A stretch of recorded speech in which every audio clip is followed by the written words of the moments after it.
Today I'm catching up with Virginia's Congressmen Gerry, Connolly, and Jim Moran to hear what they have to say about tackling the most important environmental challenge of our time.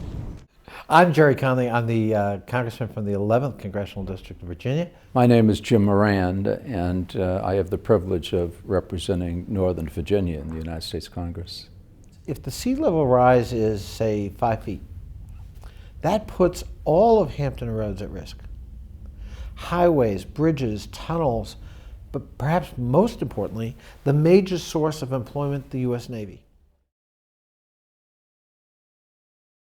And so any particularly antiquated coal-fired power plant, as Alexandria's plant was, is an especial contributor to the greenhouse gas buildup in our atmosphere, and thus the warming of the globe, the rising of the oceans, and the frequency of severe weather events.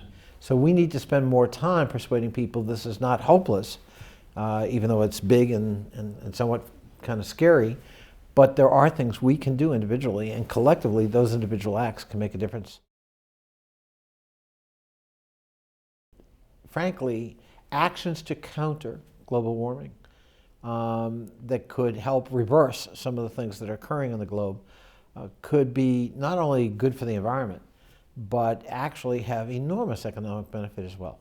If Virginia doesn't lead, and we have a governor now who's prepared to lead on the issue of the environment, if we don't, then we will have missed an opportunity, we will have disserved our citizens, but we will have also been complicit, really, in the destruction of more of our natural resources.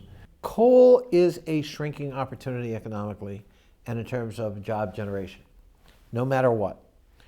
And the halcyon days of the coal economy are not going to be coming back. So can we do things to help coal-based regional economies recover with diversification and with new technologies that might find other cleaner uses for coal? We have enough wind power now in the country to power about 15 million homes, I believe. We have, I'm told, enough wind energy off the shore of Virginia to power nearly the entire state. I do think the president is doing what he said he would when he was elected, but he needs more support.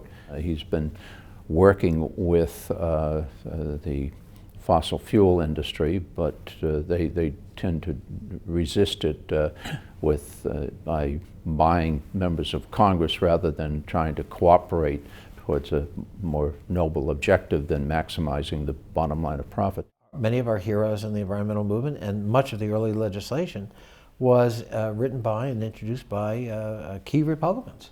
But there are a number of members of Congress who should hear from their constituents, because they act as though all of their constituents are united in opposition to any kind of environmental protection rules, and I'm sure that can't be the case. Note is taken. I can tell you that. In our office, we absolutely keep track on a weekly basis, daily and weekly basis, of who's communicated, what the volume is, and where are they on that issue. We want EPA to be able to issue its rule. We want it to be a robust rule that will make a real difference.